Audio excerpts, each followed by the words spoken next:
Hi delegates, I'm Liz Smith. I'm the Director of Security Council. Our first topic is responsibility to protect civilians, political transitions, and armed conflicts in the Middle East and North Africa. Our main focus in this session is in regards to the situation in Syria. There are enormous humanitarian and security concerns within the country as well as in the surrounding countries. This conflict has led to hundreds of thousands of refugees with no end in sight for the violence. As the delegates read the background guide, they should keep in mind these goals. An immediate ceasefire is important to protect the citizens in neighboring countries of this conflict.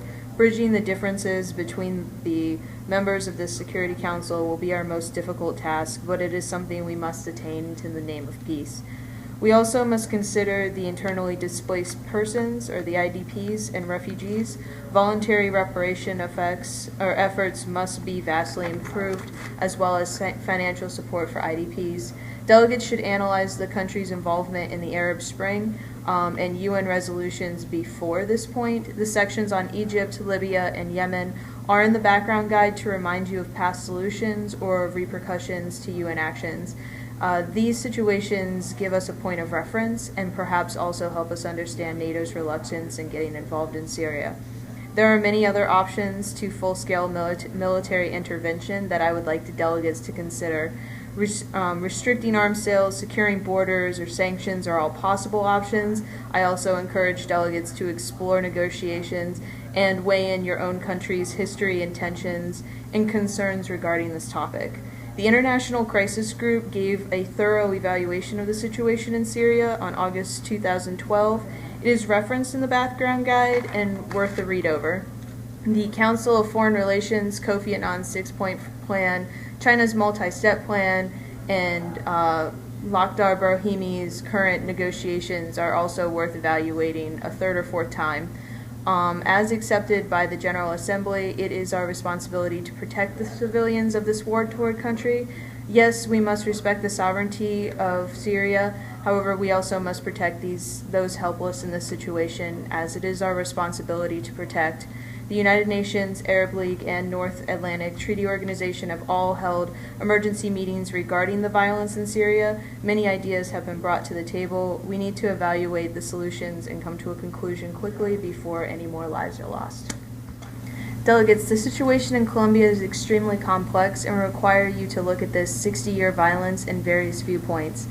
As delegates are reading the background guide, their main goal are to search for ways to end the violence, support disarmament, and increase security for the borders and civilians of Colombia. The Colombian President Santos has increased negotiations with both the guerrillas and Colombia's neighboring countries. He's made various efforts to try and stop La Violencia, but change is slow in coming. If your country has dealt with rebel insurgencies, that would be a good place to start finding some possible solutions. I also urge delegates to look at the organizations already in use in Colombia. Read many of the footnotes pertaining to the OAS, or Organization of American States, and their mission to support peace. The International Crisis Group gave an excellent evaluation and recommendation about the OAS on May 10, 2007, in regards to the Demobilization, Disarmament, and Reintegration Program. I highly recommend delegates to read many of the ICG's reports that are referenced in the background guide. Another great resource referenced in the guide is the 2005 Human Rights Watch report. It is a bit lengthy, however, I recommend delegates read their summary and recommendation section on OAS and demobilization. As you have read, the violence has spread beyond the borders of Colombia. Terrorism has split into Ecuador, Panama, and Venezuela and has strained their relations with Colombia.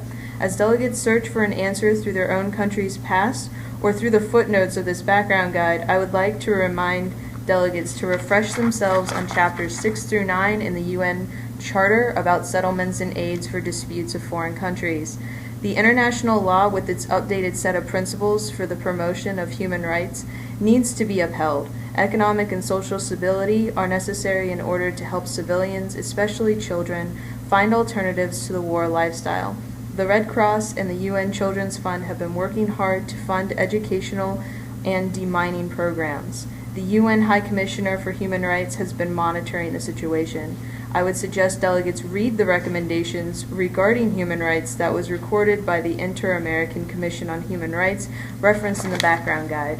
Plan Colombia took a different step towards ending the violence through its campaign against drugs. Delegates should consider the pros and cons of this approach and whether it could continue to be further supported supported by the UN. The Amnesty International report of 2008 and the ICG report of 2011 shows that violence is decreasing. The time to act is now.